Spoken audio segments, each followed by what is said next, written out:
एक ऐसा चर्म रोग जो यदि किसी को हो जाए तो जल्दी जाने का नाम नहीं लेता है। और यदि इसको अनदेखा किया जाए, इसका समय पर इलाज न किया जाए तो ये रोग धीरे धीरे पुराना हो जाता है। और यदि किसी को ये रोग पुराना हो गया तो ये लाख दवाइयाँ करने के बावजूद भी बहुत ही मुश्किल से जाता है और ये एक बहुत ही तकलीफदेह बीमारी है जिसे एक्जिमा या सोराइसिस कहते हैं। हेलो फ्रेंड्स, मैं डॉक्टर मुश्ताक अंसारी आयुर्वेद आचार्य हेल्थ यूट्यूब चैनल में आप सभी का बहुत बहुत स्वागत है।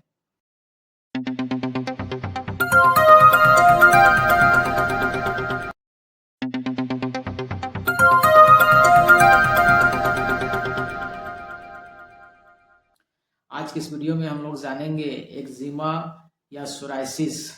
एक्जिमा और सोराइसिस को ठीक करने के लिए सबसे बेहतरीन आयुर्वेदिक इलाज के बारे में।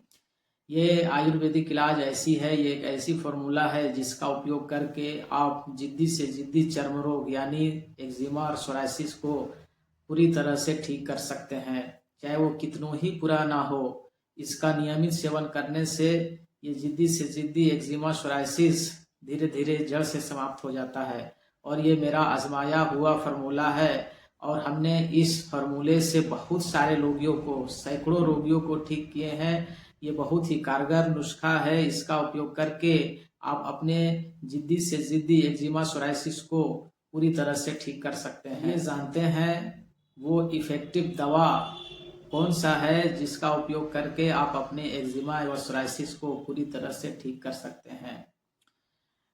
इसमें सबसे पहले एक दवा आपको बनानी है। उस दवा को बनाने के लिए 3 मुख्य इंग्रेडिएंट्स की आवश्यकता पड़ेगी, जिसमें सबसे पहला इंग्रेडिएंट्स है चिरायता, दूसरा इंग्रेडिएंट्स है नीम और तीसरा जो इंग्रेडिएंट्स है वो है हल्दी। इसको बनाने का तरीका ये है कि यदि आप ये तीनों इंग्रेडिएंट्स कच्चा ले रहे हैं, ताज़ा ले रहे हैं, यानी नीम का ताज़ा पत्ती और चिरायता का या हल्दी ताज़ा ले रहे हैं, कच्चा ले रहे हैं, तो इसकी क्वांटिटी होगा चिरायते का 2 kg। आपको 2 kg चिरायते का पंचांग आपको लेनी है। जड़, मूल, पत्ता ये सभी को मिला के आपको 2 kg लेना है। और दूसरा जो आपको लेनी है नीम, वो आपको लेनी है 500 ग्राम। और हल्दी भी आपको लेनी है कच्चा वाला 500 ग्राम। और यदि आपको कच्चा नहीं मिलता है ये सब तो आप सूखा हुआ भी ले सकते हैं। सूखा का क्वांटिटी होगा चिरायता का 500 ग्राम और नीम का 300 ग्राम और हल्दी का 200 ग्राम, ये रेशियो होगा। आप इसको एक कढ़ाई में, लोहे की कढ़ाई में इसे 5 से 6 लीटर पानी डालकर इसको धीमी आंच में इसका क्वाथ बनाएं। और जब 2 से 3 घंटा पक जाए तो इसको उतार के और गुनगुना जब हो तो इसको निचोड़ के इसकी पानी अलग कर लेनी है, क्योंकि अब औषधि का जो गुण है वो पानी में आ गया है, क्वाथ में आ गया है। अब इस क्वाथ को आपको छान के कपड़छन करके और इसको सुखाना है। अब इसको धीमी आंच में पकाते जाएं। जब पकते पकते पानी कम हो जाए और जब ये क्वाथ गाढ़ा हो जाए, गाढ़ा होके जब गोली बनने लायक हो जाए तो इसको आपको चने के बराबर की गोली बना लें और इसको सुखा के रख लें। आपको चर्मनाशक गोली 1 नंबर दवा बन के तैयार है और ये बहुत ही पावरफुल दवा बन के तैयार है। आप इस औषधि को लेने का तरीका जान लें। इस औषधि को लेने के लिए आपको 2 से 3 गोली, यदि जिसका उम्र कम है वो 2 गोली, या जिसका उम्र ज्यादा है या हैवी लंबा चौड़ा शरीर है तो 3 गोली सुबह, दोपहर, शाम खाना खाने से 1 घंटा पहले लेनी है। यानी खाली पेट इसको लेनी है, हल्का गुनगुना गर्म पानी से। और इस नुस्खे का अगला जो औषधि आपको लेनी है वो है अश्वगंधा घनवटी, और दूसरी जो लेनी है गिलोय घनवटी, और तीसरी जो लेनी है तुलसी घनवटी। यानी अश्वगंधा, गिलोय और तुलसी तीनों का घनवटी आती है। ये तीनों से एक एक गोली सुबह, दोपहर, शाम आपको लेनी है, एक एक गोली खाना खाने के आधा घंटा बाद। यदि रोग बहुत ज्यादा है, लंबा चौड़ा शरीर है, हैवी शरीर है और रोग पूरे शरीर में फैल गया है तो आप इस तीनों औषधियों को 2-2 गोली सुबह, दोपहर, शाम खाना खाने के आधा घंटा बाद लें। और इस नुस्खे का अगला जो औषधि है वो है आरोग्य वर्धनी वटी। ये बहुत ही फेमस औषधि है। ये लीवर में भी और चर्म रोग नाशक भी होता है। ये सभी कंपनियां बनाती है। आपको अच्छी फार्मेसी का आरोग्य वर्धनी वटी आपको ले लेनी है और इसको लेने का तरीका है 2-2 गोली सुबह दोपहर शाम खाना खाने के बाद आपको लेनी है। और इस नुस्खे का अगला जो औषधि आपको लेनी है वो लेनी है गंधक रसायन वटी। कोई अच्छी सी फार्मेसी का जिसमें आपको ट्रस्ट हो, भरोसा हो, उस कंपनी का गंधक रसायन वटी लाके इसका उपयोग करना है आपको। इसको लेने का तरीका है 2-2 गोली सुबह दोपहर शाम खाना खाने के बाद।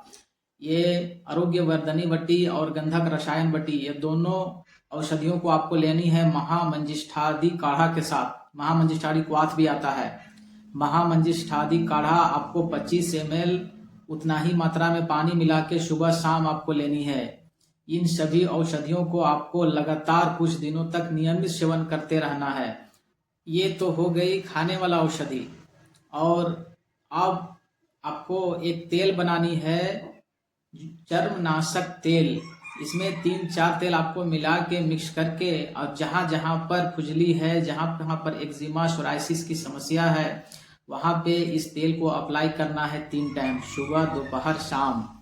इस तेल को बनाने के लिए आपको 3-4 तेल की आवश्यकता पड़ेगी। सबसे पहले आपको लेनी है नीम का तेल। नीम का तेल आपको लेनी है 50 ml। दूसरा जो आपको लेनी है चाल मोगरा का तेल, इसको भी लेनी है 50 ml। और तीसरा जो आपको लेनी है वो है महामरीचियादि तेल, ये आपको लेनी है 50 ml। और चौथा जो आपको लेनी है तेल वो है कायाकल्प तेल। ये दिव्य फार्मेसी बनाती है इसको। ये सभी कंपनियां यानी कायाकल्प तेल दिव्य फार्मेसी का है, बाकी जो तेल है वो सभी कंपनियां बनाती है। कोई भरोसेमंद कंपनी का तेल लाके और सभी को 50-50 ml मिलाकर एक जगह मिक्स करके और रख लें।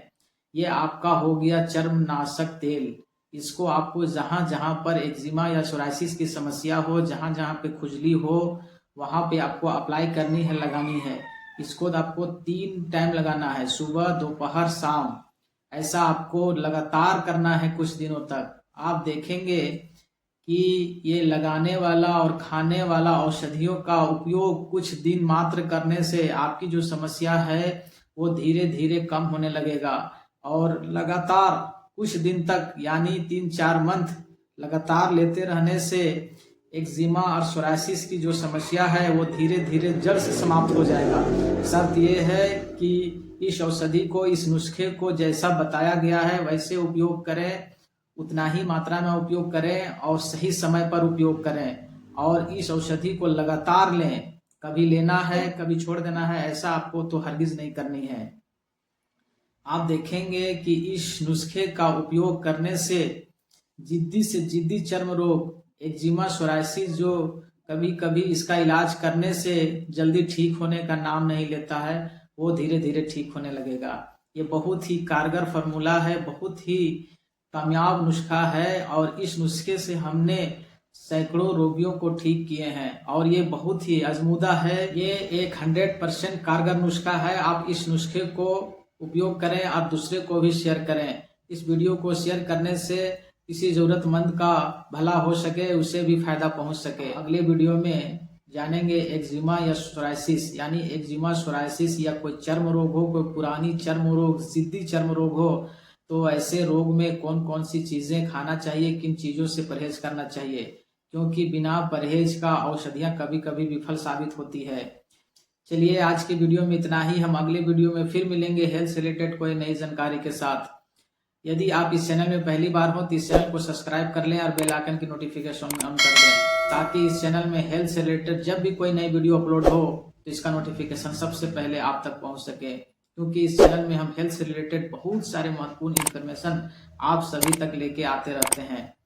वीडियो को पूरा देखने के लिए शुक्रिया।